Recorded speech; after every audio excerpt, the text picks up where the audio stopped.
Boas pessoal, mais um vídeo, mais uma emoção. Existem realmente algumas situações que levamos de ânimo leve e acabamos por, se calhar, exacerbar a nossa reação e ao ponto realmente de até envergonhar ou tentar, sem querer, ridicularizar esta ou aquela pessoa. Mas há outras que realmente requerem a nossa atenção. Existe efetivamente um youtuber, e não só, que está com o nome de Diogo, que tem o seu canal com o nome de Bronze Podcast. É uma figura que eu vim a conhecer por sugestão, isto em conversa relacionada com sobre o Miguel Macedo, no canal dele, relativamente a um conservador católico que é um pouco à semelhança do Miguel Macedo, e efetivamente teria um canal, seria atrativo, seria interessante. E eu realmente a partir daí comecei a seguir, depois de ter conhecido esse canal, a acompanhar, e realmente foi de surpresa minha. Bastante agradável o facto de eu ter convidado uma das pessoas que eu também tenho seguido, um norte-americano católico que se conhece como E. Michael Jones. Okay? Nós, Sentinel, temos realmente alguns vídeos traduzidos dele, e realmente é uma figura muito preeminente e que alerta não só pela questão do ataque ao tradicionalismo, à família, à moralidade, à vida, mas também a desmascar, denuncia realmente a esquerda, obviamente mais a nível norte-americano, os ataques à Igreja Católica, e também não é daquelas pessoas que estão atoladas e conseguem realmente identificar e apontar o dedo efetivamente a situações ou a figuras menos corretas, menos populares dentro do Vaticano e não só. Pronto. E algo que me chamou ainda mais a atenção sobre o E. Michael Jones é o facto dele também de chamar os bois pelos nomes, nomeadamente os eleitos, os judeus, e dentro e fora da Igreja Católica, e as suas influências nefastas. Pronto, o que acontece, o Diogo realmente entrevistou ele, sendo uma pessoa que realmente tem chamado para essa atenção, e percebi que efetivamente o Diogo é uma pessoa um pouco mais esperta dentro desse âmbito, ou seja, ao contrário de muitos outros neoconservadores, ele consegue reconhecer as ações e repercussões daquilo que os eleitos de Deus, o povo eleito de Deus, tem feito sobre toda a civilização ocidental, já há bastante tempo. E com isso, obviamente, foi uma lefada de ar fresco, onde, como vocês sabem, não existem muitos cidadãos portugueses que deem a cara e que denunciem essas pessoas, essas situações. Ao contrário, por exemplo, Miguel Macedo, que é totalmente sionista. No que diz respeito ao Diogo, comecei realmente a estranhar o facto dele supostamente ter essa perspectiva, porque ele também fala sobre os eleitos e não necessariamente de forma positiva, e ao mesmo tempo estar a convidar para entrevistas certas figuras também um pouco mais intervencionistas no que diz respeito, por exemplo, à questão da pandemia. Ou seja, convidou uma das pessoas responsáveis pelos Médicos pela Verdade, a doutora Margarida Oliveira, e da parte dos advogados da verdade, o juiz ou ex-juiz, doutor Rui Castro Ferreira, que, caso não saibam, ficam a saber, são os judeus. São judeus. Quanto ao juiz, ainda tive realmente algumas dúvidas, mas vim a ter acesso ao nome completo dele e vim perceber efetivamente que as ações que ele teve quanto à atribuição da nacionalidade de descendentes dos judeus sefarditas no Brasil, que levou inclusive a suspender as suas ações, a sua profissão enquanto juiz, e passar a ser advogado, ainda para mais num país que não é o nosso, embora seja a mesma língua, chamou realmente muita atenção. Para digo já aqui a informação, um dos nomes do juiz, agora não me recordo da totalidade, é juiz, não é juiz, desculpa, é Rui Pedro Aparecido Nogueira Castro Ferreira. E depois eu deixo aqui a ligação para vocês verificarem aquilo que eu estou a tentar explicar.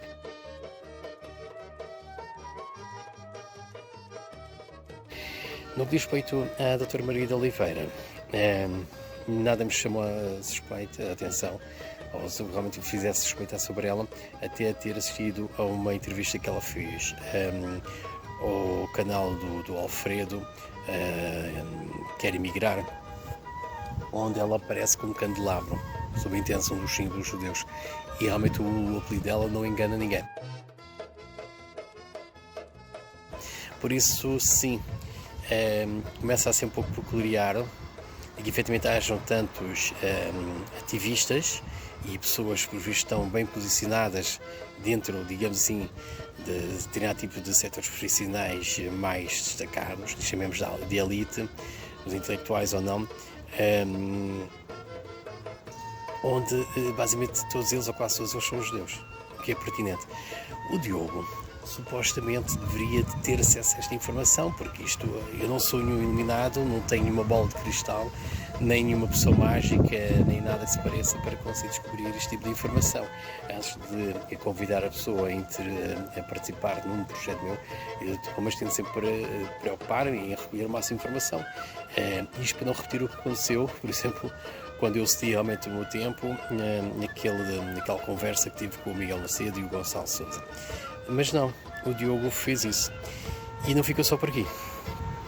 Além de estar realmente a divulgar judeus e oposição controlada, supostamente deviam ser anti-planomia, quando na verdade a própria planomia foi orquestrada, foi liderada pelos mesmos dessa tribo. O que me chocou mais foi o facto de ter vindo a saber que no Twitter dele, conforme vocês poderão verificar na imagem agora, em seguida,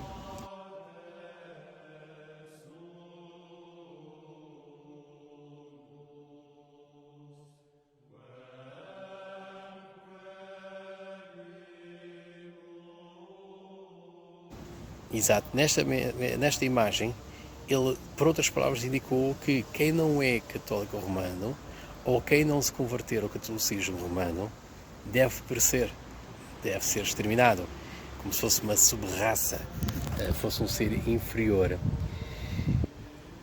E com isto, vi disso mais uma vez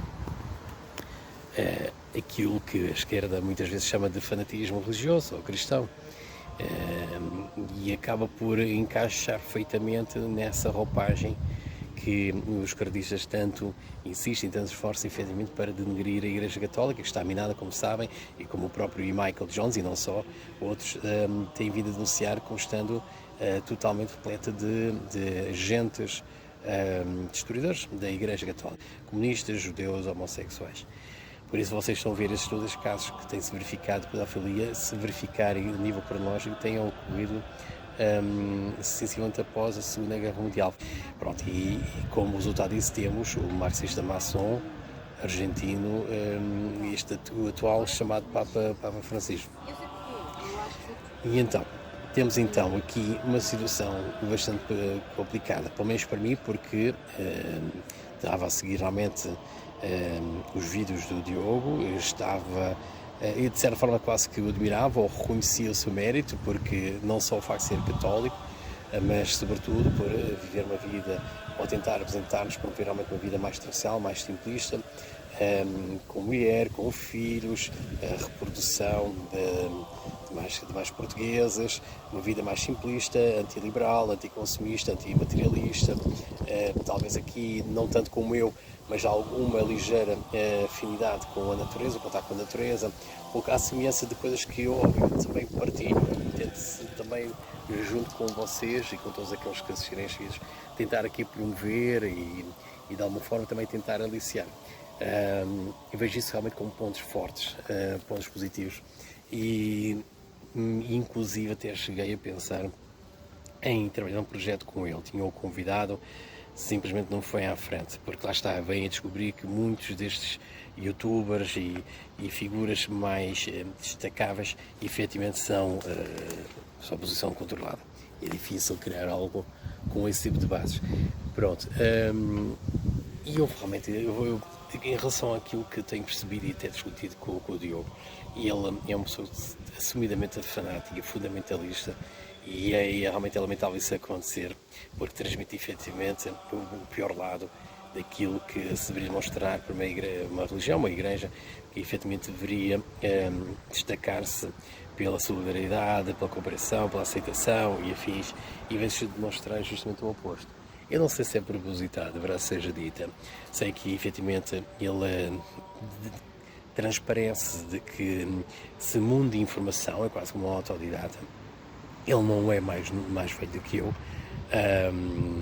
e acredito que ele realmente possa estar a seguir aquilo de uma forma real, não estar necessariamente a tentar destruir por baixo, por dentro, efetivamente qualquer imagem que a Igreja Católica ou o Vaticano possa ter. O que me preocupa ainda mais, porque, como sabem, eu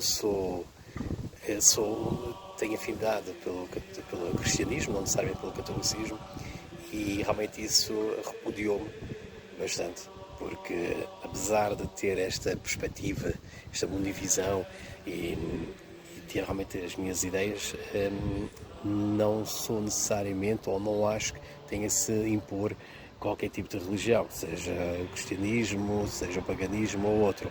Posso dizer que, inclusive, neste momento, isto pode ser alterado, considero-me um pouco como um cristão celta gnóstico, que é um pouco difícil de conseguir compreender, mas isso é história para outro vídeo. Mas só para ter a noção, eu, enquanto criança, descobri o cristianismo através de livros de Estado Novo, livros de material escolar de primária da minha mãe. Minha mãe nasceu em 1955, descobri por volta dos 10 anos, li, memorizei realmente as orações, percebi um pouco mais do que aconteceu, supostamente com o que levou realmente ao nascimento e a observação realmente do cristianismo através da vida e obras de Jesus Cristo. E a partir daí tenho sido uma pessoa, ou tenho tentado ser uma pessoa mais fiel. Não sou praticante, mas vou muitas vezes à igreja, como vocês já verificaram naquele vídeo da Páscoa, embora não seja batizado. E a verdade seja dita, com a informação que acabei por ter acesso em muitas fontes, não necessariamente de fontes esquerdistas, obviamente que neste momento a minha crença estremeceu bastante. Pronto, daí eu considero-me como gnóstico. E o cristianismo celta porquê? O cristianismo celta porque a minha afinidade, o meu elo com a natureza é mais que muito. Isso foi efetivamente estimulado com a minha vivência e com a aprendizagem que tive com o meu pai, sendo fuzileiro, e ele, por cima, alentejano, sempre tivemos contato com a natureza, piqueniques, passeios, andar de bicicleta, simples convívio, e junto a um mato que havia na altura, e junto à zona onde eu cresci, e com isso realmente criou isso, e as minhas temporadas de férias no Alentejo levou efetivamente que eu tivesse um contato muito grande com a natureza, com o campo, com a praia, com o mar, e é algo que eu não consigo desvincular. Pronto. Eu não sou pagão, mas respeito o paganismo e acho que ele devia ser promovido, ou pelo menos defendido, desde que, obviamente, seja de acordo com as nossas origens, com a nossa história, a nossa religiosidade mais arcaica. Eu acho que sim, faz parte da nossa identidade, como muitos outros fatores da nossa atual sociedade, têm que ser preservados, porque não basta, obviamente, estarmos a transformar Portugal numa nação do século XXI, XXII, mas também sempre valorizando, preservando, remodelando toda a nossa história, tudo o que está edificado e tudo aquilo que está escrito e que nos representa desde os tempos mais remotos, mesmo antes da criação, da fundação de Portugal em 1143, através do Tratado de Amor. Por isso, sim, considero um cristão celta, as minhas ascendências genealógicas, com a afinidade que eu tenho realmente com a natureza, embora não considere a natureza uma divindade, mas é quase.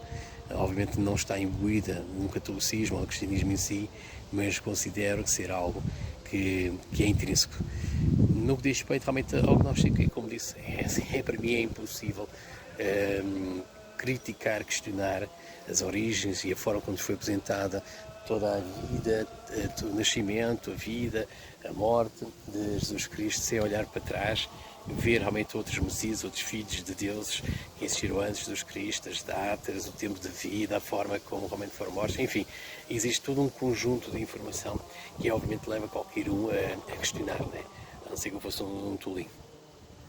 Por isso, sim, fica aqui o meu comentário.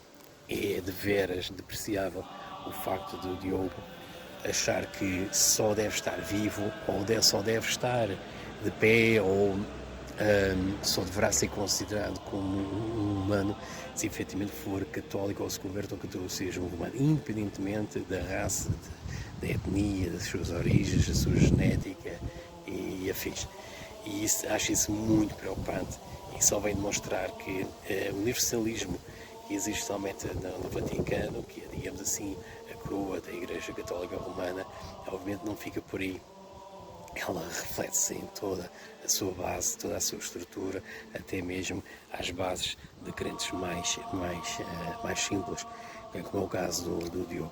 Por isso, sim, é preocupante e eu compreendo porque haja tantos nacionalistas ateus, pagãos, que condenam, como acontece com a esquerda, condenam realmente o catolicismo, o cristianismo de forma geral, quando ainda para mais é alimentado com este tipo de comentários, com estas verborreias alucinadas, que nada beneficia realmente a nossa luta contra o mundo moderno. Por isso fica aqui então a minha observação. Força, Portugal!